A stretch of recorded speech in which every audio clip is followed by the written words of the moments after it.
So there, that's the vacuum poppet. Now we're going to add the atmospheric poppet. The atmospheric poppet goes in from the bottom. Atmospheric poppet up from under here through that hole, and then the stem through that hole. But we have to put the spring on it first. And that's the spring there. So the poppet and spring are under there, and then we just need to put this little clip to retain it. So with the brakes fully released, you can see the atmospheric poppet is open. The vacuum poppet will stay closed. So I apply the brakes, you can see the atmospheric poppet open while it's released and then close when it's applied. On the other end, you can see the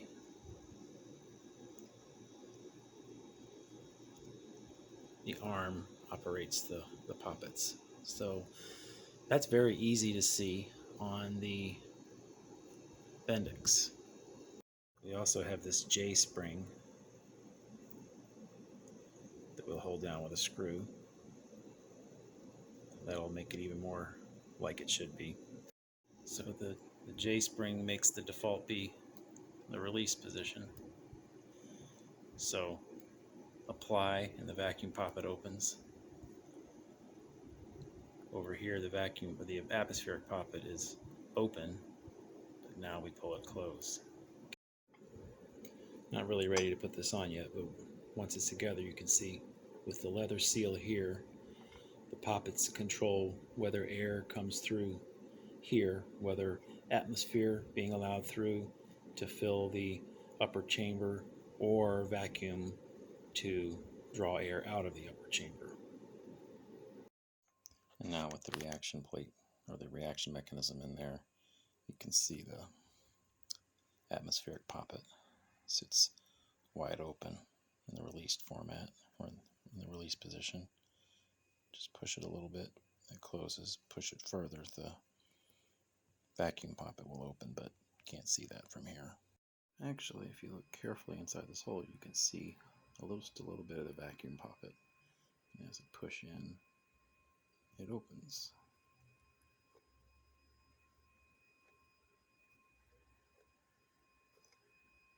So, beginning of push, the atmospheric poppet closes, and then vacuum poppet opens. So these 5 holes,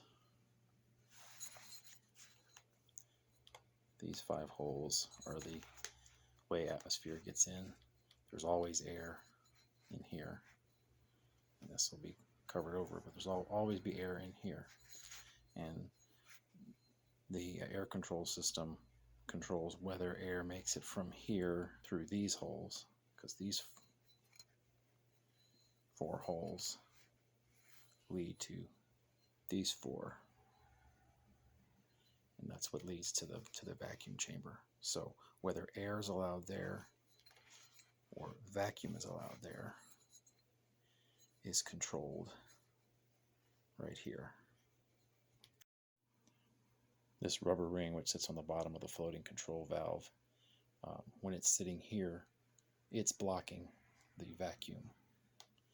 When it gets lifted up from there by the air valve, that's when vacuum is allowed to reach those 4 ports. Normally the air valve sits a little below this ring. When that's the case, air is allowed through to these 4 ports. That rubber ring sits over these 2 rings here, this one and the one beside it. Normally, when the brakes are released, the air valve is a little below that ring. When the brakes begin to be applied, it moves up And at this point, both of those rings are touching the rubber ring, which is blocking both the vacuum and the atmosphere. Brakes are further applied, the vacuum is opened up. And as you stop adding to it, but just hold it, the air valve is pushed back to an even level, and both are blocked off. And then when you're releasing, the air valve goes back and air is allowed in. So either vacuum or atmosphere are allowed, but not both, and sometimes neither. Here it is again with the rubber ring on. Air valve is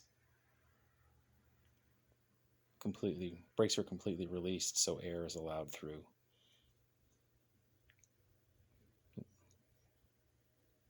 And at this point, air and vacuum, or atmosphere and vacuum, are both blocked.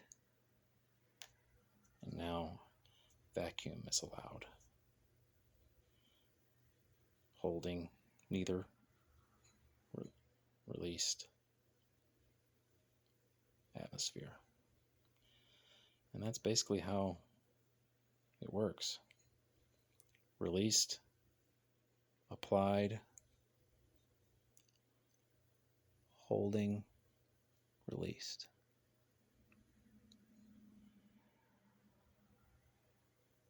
Applied, holding, released.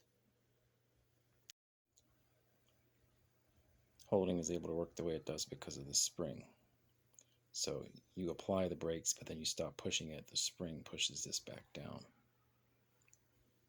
But your foot is on the other end, so they get an equilibrium.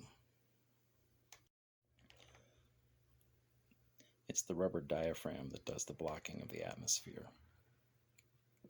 and only allows it to come in this way. And then the rubber ring below controls, as shown before. So, released, applied, holding, released, applied, holding, released.